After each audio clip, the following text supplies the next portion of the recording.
एक क्षण के लिए सोचिए, अगर जीरो का आविष्कार भारत ने नहीं किया होता तो आज गणित, कंप्यूटर, टेक्नोलॉजी और यहां तक कि आपका मोबाइल भी शायद अस्तित्व में ना होता।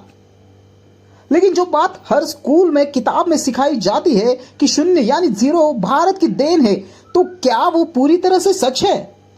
एक प्राचीन इतिहास, बाइबिल, पांडुलिपि, माया सभ्यता के पत्थरों पर बनी रहस्यमय आकृतियां और एक चौंकाने वाली रिपोर्ट। क्या वाकई भारत पहला देश था जिसने जीरो को खोजा? नमस्कार दोस्तों, मैं हूं विनोद लोखंडे और आप देख रहे हैं हिडन स्टोरीज ऑफ इंडिया। और आज हम जानने वाले हैं जीरो की असली सच्चाई, जो किताबों से अलग है। क्या है जीरो का इतिहास? जीरो का सबसे पहला उपयोग भारतीय गणितज्ञ ब्रह्मगुप्त ने 7वीं शताब्दी में किया। उन्होंने इसे न केवल संख्या के रूप में देखा, बल्कि उसमें जोड़ घटाव के नियम भी बनाए। इससे भी पहले आर्यभट्ट ने दशमलव पद्धति का जिक्र किया था, जिसमें जीरो की भूमिका अहम थी। भारत के बख्तियारपुर में मिले बख्शाली पांडुलिपि को दुनिया का पहला लिखित जीरो कहा गया। कार्बन डेटिंग में इसकी आयु 3rd से 4th सेंचुरी बताई गई है। यह जीरो केवल प्लेस होल्डर के रूप में नहीं, एक पूर्णांक के रूप में इस्तेमाल किया गया था। इधर भारत में जीरो खोजा जा रहा था, उधर मध्य अमेरिका में माया सभ्यता भी 4th सेंचुरी में जीरो के चिन्ह मिलते हैं। उनकी लॉन्ग काउंट कैलेंडर में जीरो का उपयोग कैलेंडर और संयम को मापने के लिए होता था। तो क्या उन्होंने भी जीरो का स्वतंत्र रूप से आविष्कार किया? मेसोपोटामिया की सभ्यता में 320 बीसीई के आसपास एक अजीब चीज सामने आती है।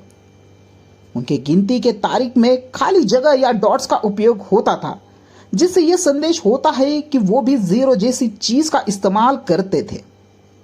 ग्रीक और रोमन गणित में बड़ी बड़ी थ्योरीज थी, पर आश्चर्य की बात यह है कि बात जीरो नाम की कोई चीज नहीं थी। उनकी गणित सीमित थी, इसलिए उन्होंने बड़े संख्यात्मक सिस्टम नहीं बनाए। भारत में जीरो केवल एक नंबर नहीं था, यह एक दर्शन था।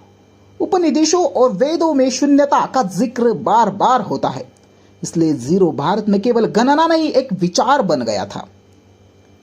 ब्रह्मगुप्त की रचनाएं अरब विद्वानों ने अनुवाद की। खलीफा अल मंसूर के आदेश से संस्कृत ग्रंथों अरबी में अनुवाद हुआ और यही से जीरो अरब जगत में फैला।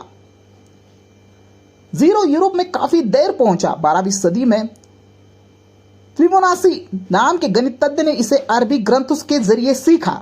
रोमन प्रणाली में जीरो न होने के कारण गणना बहुत कठिन थी, पर जीरो ने सब कुछ बदल दिया।